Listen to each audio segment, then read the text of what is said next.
Detroit Lions fans, Detroit Den 313 back. Steve and Will back together. Steve had to carry us on his back yesterday, man. Steve, we appreciate you here, keeping the Detroit Den 313 Detroit Lions content going. Before we get going, guys, I gotta let you know. You gotta fight tooth and nail around here to get vacation time in Detroit Den 313. You got, hey, you It's got. not approved. No, hey, this is we might be union guys for our real jobs, Will, but the Detroit Dead 303 was ran as no vacation times. All right, you podcasted all over Chicago, Atlanta, to Ohio. I can't even keep track. So, Will, you might want to introduce yourself. I don't know if a lot of people have even seen your face before. Yeah, guys. Will here. I used to do the show a long time ago, a while back. I'm back now. Hopefully you welcome me with open arms. But before we get going, guys, hit that subscribe button. And if you want to win some free Detroit Lions stuff, signed memorabilia, jerseys, gift cards, you got to become a member. We won't beat that up too much. Steve, what the heck is the business today, man? I was bored at work today, William, and there wasn't a whole lot going on. Not a whole lot going on with the Detroit Lions, but I did see that today was a pretty significant day for the Detroit Lions. 5 years ago, the Detroit Lions gave Sheila Ford Hamp the reins. She's driving the bus. She's the one in charge, making all the calls. 5 years ago today, that happened. So we're just gonna do a little appreciation for Sheila Ford, man, for everything she's done the last 5 years. I remember being at the game. I can't remember. It was something at halftime. I can't remember if it was a Ring of Honor thing or whatnot, but do you remember the fans just booing her relentlessly, William? Just absolutely laying into her. And at the time, might have been a little deserved, but I know Detroit Lions fans, myself included, we're not always the most patient. We want products. We want to see it now. And now we're in a world where Sheila comes out and she's praised like the Pope, Will. So how did we get there within just 5 years? Steve, you took the words out of my mouth. I was actually going to bring up that story because I took one of my sons' first Detroit Lions game. Calvin Johnson getting inducted into the Ring of Honor. That's what it was. And yeah, and I was like, man, buddy, this is a good one to be at. Calvin comes out, Sheila announces him, and the crowd goes bananas in a nasty way. Like if you've been to one of these Detroit Lions games recently, playoff game, the atmosphere, the intensity, flip it the complete opposite way. They were booing. It was everything but throwing stuff at her, man. And I will say, that is looking back on that now. I really appreciate that moment because she took it on the chin, man.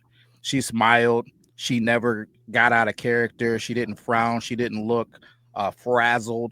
She just took it on the chin, inducted Calvin graciously. And Calvin was even like, hey, guys, hey, take it easy. Take it easy, guys. But fast forward to now, man, when I think about Sheila, the first thing I think about is humble and underappreciated because, and I'm guilty too. I'm not going to sit up here and pretend like I'm not guilty. I get on here and I talk about Brad Holmes and all the things that he's done.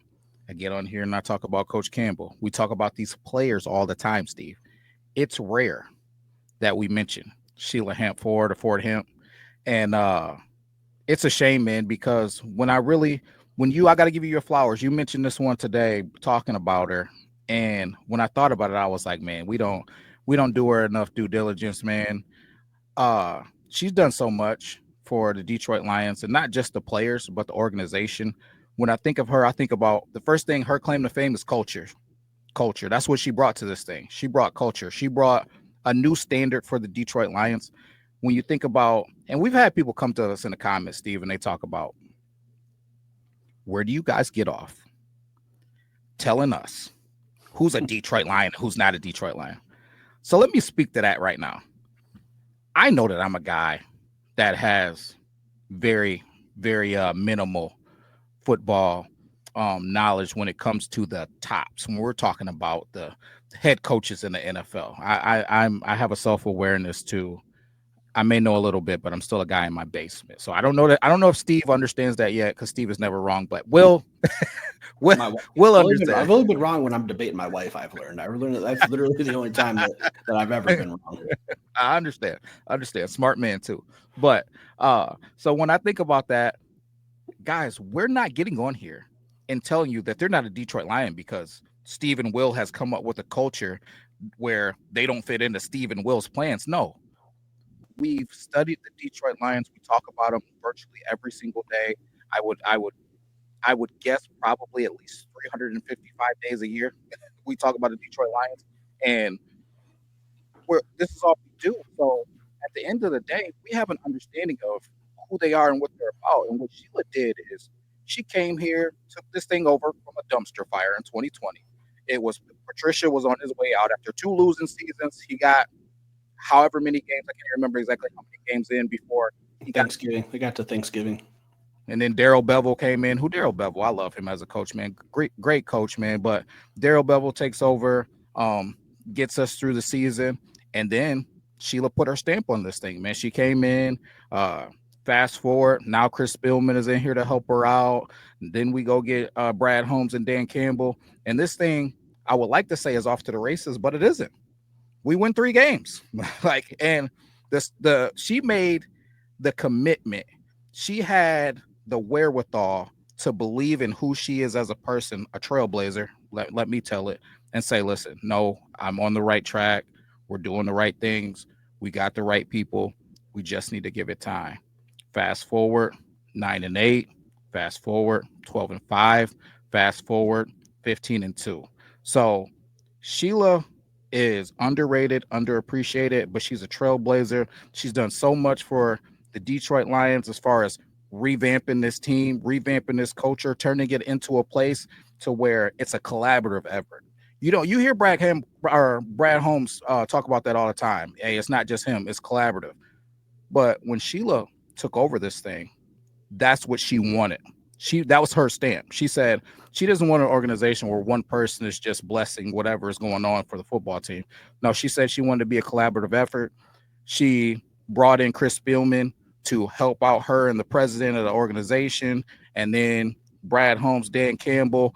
We've got this thing to where these guys are sitting in rooms and pounding the table for certain people, pounding the table for certain things. I love what we have here in Detroit.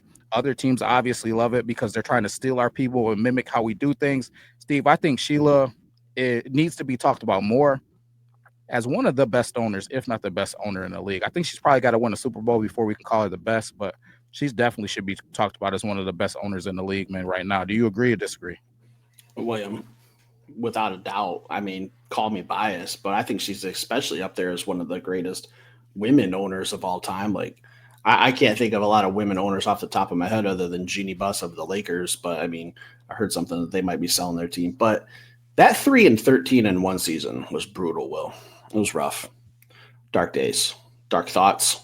Didn't know if I really wanted to even see Sundays on a Monday morning. I didn't know if I wanted to live to see the next Sunday. I didn't know if I wanted to be around because it was just that bad.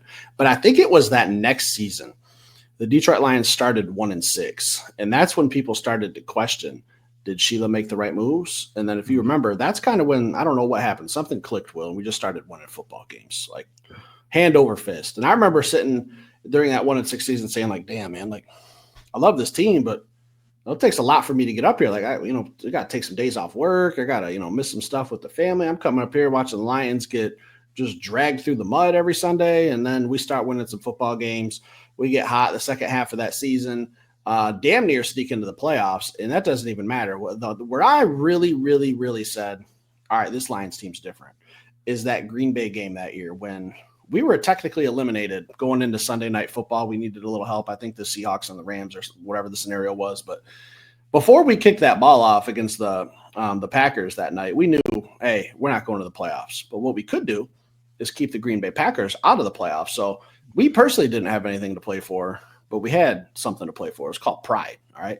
I've seen that team several times in the past go, this game doesn't matter. Let's just call it in. I want to get to Cancun. I want to get to the vacation spot. I'm ready for some time off. No. That Lions team came out there and sent Aaron Rodgers packing out of town. Like he Kirby Joseph, 2 interceptions that game, I believe. Aiden Hutchinson had a sack.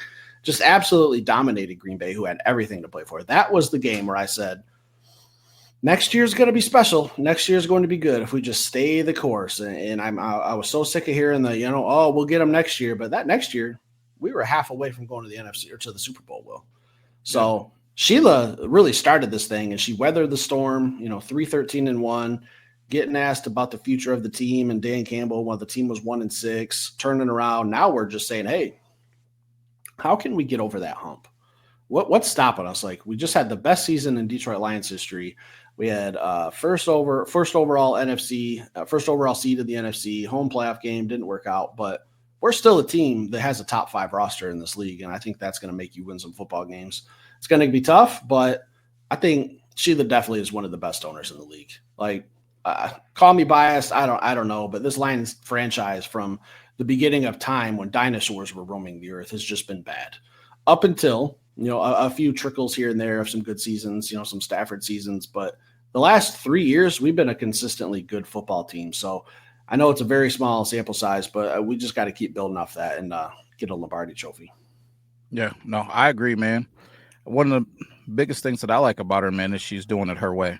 She didn't take a blueprint and say, "Hey, listen, the Kansas City Chiefs are doing it like this," or the New England Patriots did it like this. No, she developed her own structure, man, and took it from similar things that she's done. She's a competitor too, man. You're talking about a collegiate tennis player, man, graduating at the top of her class. Like this is, I just think she's underrated, man. I think she's underrated as a human, and I'm just glad she's our owner, man. And I don't know, no offense to William Ford, no offense to Martha, but yeah, she's definitely is a savior, man. Because if we kept going down those roads, man, I don't know that the podcast would be as successful as it is, man. I'll tell you what. So Sheila, we need to thank you too for Detroit did 313. All Lions throughout the world, man, need to thank Sheila, man. So I don't know, man.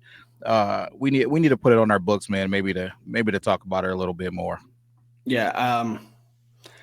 Someone just a couple days ago commented that, hey, you guys should be thankful that the Lions are winning, or you guys would be nothing on YouTube. Like nobody wants to watch the Lions when they're losing. Well, regardless of what happens in the season, we still have an obligation. If we get our butts whipped, Stephen Will got to show face. All right. We don't do what I know some other people do, mainly in the radio business, where, you talk shit about a team and then you take a vacation day that next day when it's time to show up to work. Like, what do? We got our asses whooped by the Commanders. And I'll tell you this. Yeah, we got our asses whooped by the Commanders. I'll tell you this. For those of you who've been watching long enough, we were talking about how there were some Washington Commanders fans out there who were clipping some of our stuff and clowning us and talking shit and putting us all over the internet. There was a clip of us. I think it had like 250,000 views on Twitter or something like that. Stephen Will just being punks, just getting clowned, just getting dragged through the mud. And we said, all right, well, we lost the football game, but we still got to show up. We still got to, show face. Can't cower and go hide under a rock when you lose. That's life. You got to move on. You got to give some respect. You got handed an L. We're not going to do the, oh man, we lost. Do we take like a couple of days off and hope that people forget some of the things we said? We show up regardless, win, lose. Hopefully that's something that people respect. But I don't know. I definitely think Sheila deserves a lot more credit, a lot more attention. And I just want to say this real quick too. And maybe it's Sheila related in a way. I think like one of her big moves that I think people questioned the most right off the rip was hiring Dan Campbell, because me personally, I was thinking like, dang, like this is a team that's, been bad forever. And now we're going to hire a coach with zero coaching experience. Like he's just been an interim here and there. Like what are we doing here? Is this the right move? Like, should we have gone Mike Vrabel instead of Matt Patricia? And who knows where we'd be? Now we're back to square one and hiring Dan Campbell. Like, yeah, I remember him as a Lion very vaguely. He wasn't really that good as a player, but locker room guy. Okay, yeah, cool. I understand.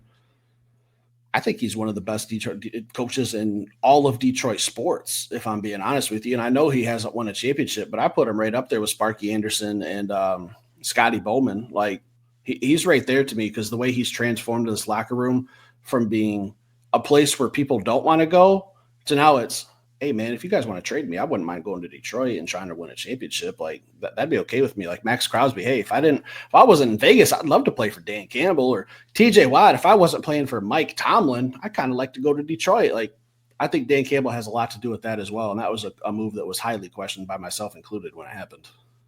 Yeah, no, I agree, and I didn't know what we were gonna get out of Coach Campbell. I'll be honest too. I was very curious, and I think we were talking at the time amongst each other, just thinking about who the next coach was going to be. And just to be honest, Dan Campbell wasn't even a name that we were tossing around as the next coach. So, I think we wanted to keep Darrell Bevel, if I'm being honest, since you mentioned his name. I think we were both on that page. Yeah, I love Bevel because my cousin actually had some history with Coach Bevel, and he was the one who told me about. He's just a man of faith, a coach's players coach, and just a good dude. So when he got the job, he took over as the interim and had some success, and then just knowing that background from him, man, it had me cheering for him at the time. But uh, Sheila had other plans, man, and she stuck to her guns, man. She did it. She did a phenomenal job, man. I tip my hat to her, and it's just one of those things. Like I said, man, when you're a trailblazer, you got to be willing to go out and take a chance, man, because you never know. When the Detroit Lions are an organization now, you can't just be a good player and come play for the Detroit Lions. It's not enough. It's not enough to be a good player. You got to have the traits. You got to have, what did I say? The culture. It's about your morals and your values and the way you conduct yourself, man. You just falling into that new Detroit Lions belief system. You got to fit. If you don't fit, then you're not a lion, man, and they got to go a different direction, man. So I love it. I love what she's doing, man. But I got to challenge. I got to challenge that, uh, and not at you, just in general. When people put it in the comments that we wouldn't be successful if the Lions weren't winning, I think there's still room for success because my buddy, I give him a shout out, man. He's a Raiders podcast, but he's helped me out along the way with poking little questions. Protect the Shield podcast. My boy Chris Kimber actually went to Tiffin with him, but his podcast is doing pretty well, and the Raiders suck. Chris, you heard me. He watches our episodes most of the time. Sorry, buddy. You guys are trash, but you guys are Yeah, trending up. you guys play quarterback. I don't know what you guys are doing out there. Like, you guys got a good team, but I don't know. I don't even know who the quarterback is this year. Who is it? Gino. Gino, that's right. They traded for Gino. I don't know. I mean, hey, if he played the Lions 17 games, he'd probably be like 6,000 yards and 50 something touchdowns because Gino's just got our number. But yeah, I don't know. I think podcasts are success. I don't even think we're the most successful. Like, there's obviously YouTube channels out there, Detroit Lions, that are way bigger following than us. But I think people are just leaning toward podcasts because they're sick of radio. Like, and I know the radio guys in this town. There's some good, and then there's some bad, and then there's some where you say, "What? How does this guy even have a job?" And maybe you think the same thing about us. Like, hey, these two idiots in their office in their basement. Like, why are we listening to these fucking guys? But I think it's just that at least podcasts provide an alternative to something that is kind of forced down your throat while you're driving around town. And I know it's hard to get YouTube on the CarPlay with how its settings are, and you can't be on your phone. But I think that's why podcasts are successful, regardless of what you're following. Is like, if you have something you like, throw it on, let it play instead of listening to 97.1 or whoever else you guys are into. But it's just another option for you. Steve, you know why I like podcasts so much? Because you get to see our handsome faces. Besides that, I love them because reason. I love them because, and I'll speak to us, but I'll speak to the other ones too. A lot of them, we're not shackled to anything. Like, we don't. Nobody's sponsoring us and forcing us to shout certain things out or do certain things. Like, we don't, and we've been continuously resisting that thing. Like, so it's been a couple of times where things have come to the table, and it's like, we're not going to give up the freedom of being able to say how we really feel about certain things to those shackles, man. And some of those other channels, man, or some of the other mainstream stuff, like or even when you work for the Detroit Lions, Tim Twentyman can't get on and be like, hey, such and such played like trash today.